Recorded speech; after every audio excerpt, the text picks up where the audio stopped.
and specifications. The Xperia Z Ultra is Sony's flagship device with top-of-the-shelf specifications, while the Galaxy Mega is just a big phablet from the Korean manufacturer. Let's check out how the Xperia Z Ultra and the Galaxy Mega 6.3 compete against each other. The Z Ultra is huge and has a very good build quality with solid glass on the front and the back. The Mega 6.3 on the other hand is like all other Samsung Galaxy devices with an all-plastic build and a plastic rim running around the edges of the device. The Z Ultra has a rectangular slab design with rounded corners and edges, while the Galaxy Mega has smooth corners and curved edges. Along the device, the Z Ultra has a brushed aluminium finish, while the Mega 6.3 has a plastic rim. The Z Ultra is IP58 certified, which makes it both dust and water resistant, which definitely expands its usability. In terms of dimensions, the Z Ultra is taller and wider than the Mega 6.3, but tends to be thinner. In terms of weight, the Z Ultra is heavier at 212 grams, while the Galaxy Mega weighs in at around 199 grams. On the front of the phones, we have the display, above which we have the earpiece and the front cameras, along with ambient and proximity sensors. We have the camera and the sensors on the left side of the earpiece in the Z Ultra, while they are on the right side of the Galaxy Mega. The earpiece is along the top edge on the Z Ultra.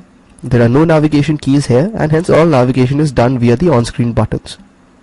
The microphone is along the bottom edge on the Z Ultra, while on the Mega, below the display we have the physical home button, which is flanked by capacitive keys on either side. On the right side of the Z Ultra, we have the volume rocker, the iconic Sony power lock key, the covered micro SIM card slot, the micro SD card slot, and the uncovered 3.5mm audio jack. But on the Mega 6.3 we have just the power lock key. At the bottom we have the loudspeaker on the Z Ultra, while we have the micro USB port and the microphone on the Mega 6.3.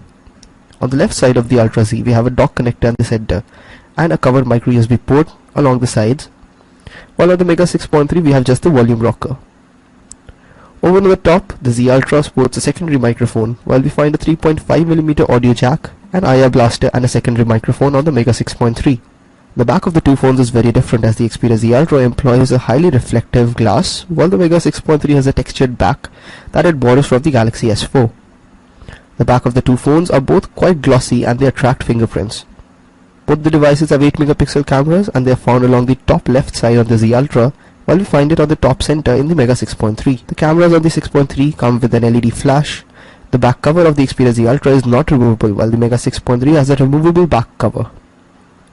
Removing the back cover of the Mega 6.3, we spot the hot swappable micro SD card slot and the micro SIM card slot. Overall, the Xperia Z is huge and definitely feels that big. One-handed usage is very difficult, and especially so because of the rectangular slab-like design and the flat edges which cut into your palm when you hold it up. The Mega 6.3 is almost equally big, and it has the same old Samsung all-plastic build and design, but it is slightly more ergonomic than the Xperia Z, which makes it slightly easier to hold up. Talking about the display, the Z Ultra has a 6.44-inch Full HD display, which is of the Sony Triluminous variety, while the Galaxy Mega 6.3 has a 6.3-inch HD SC LCD display. The Z Ultra, having a Full HD display, has a pixel density of 344 ppi, while the Galaxy Mega has a pixel density of just 233 ppi because of its 720p panel.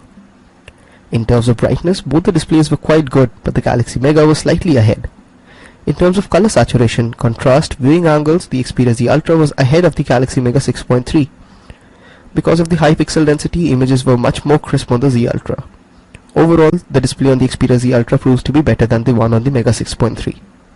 The Xperia Z Ultra is one of the first devices to be powered by the Snapdragon 800 system on chip, and this is clocked in at 2.2 GHz. It also has 2 GB of RAM, and the graphics are taken care of with the Adreno 330 GPU. On the other hand, the Galaxy Mega 6.3 is powered by a 1.7 GHz dual-core Snapdragon 400 system on chip. It has 1.5 GB of RAM and an Adreno 305 GPU. The Z Ultra comes with 16 GB of internal storage, while there are both 8 and 16 GB variants available with the Galaxy Mega. Both the phones have micro SD card slots for expansion. Out of 16 GB, the Z Ultra gives you around 11.7 GB of user accessible memory, while we have slightly larger 12.03 GB space on the Galaxy Mega. Out of the 2 GB of RAM, the Z Ultra has 1.8 GB of usable RAM, out of which 1.1 GB is available when the device is idle. In the Galaxy Mega, we have 1340 MB of usable RAM, and out of this, about 720 MB RAM is available when the device is idle. Having a better processor with extra RAM clearly gives the Xperia Z Ultra a major advantage in terms of performance. The Z Ultra is faster in opening apps and switching between them. Let's check out the benchmarks of both the devices. Both phablets have an 8MP camera at the back, and the Z Ultra has a 2MP camera at the front, while the Mega 6.3 has a 1.9 megapixel snapper. The Z Ultra does not have an LED flash at the back, which is a huge surprise given the price of the device and the flagship status, while the Galaxy Mega has a single LED flash. Both devices are capable of recording 1080p Full HD video with stereo sound from the rear camera, while only the Z Ultra records 1080p videos through the front camera. The camera interface is different on both the phones. Various shooting modes like HDR, panorama and burst mode are available on both the phones. The Z Ultra has a picture effect mode which gives you 9 effects with live previews.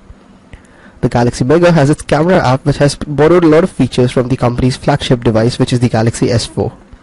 In terms of image quality, the images and videos shot by the Galaxy Mega tended to be much better with lesser noise, more details, better contrast and saturation than the Xperia Z. Both devices run on Android 4.2.2 Jelly Bean and they come with the manufacturer's skin for the UI. The Xperia Z Ultra comes with Sony's Timescape interface and has Sony's Small Apps feature which lets you choose a miniature version of the app that can be placed anywhere on the screen. Samsung's Galaxy Mega has a lot of software features like Smart Stay, Smart Rotation, S-Beam, Multi-Window and Pop-Out videos. In terms of software, the Galaxy Mega tends to be a bit ahead of the Xperia Z Ultra. Both phones are quite good for gaming and the Z Ultra is excellent because of its bigger and brighter display. The Z Ultra is powered by a newer generation processor and GPU which gives it a clear advantage in gaming.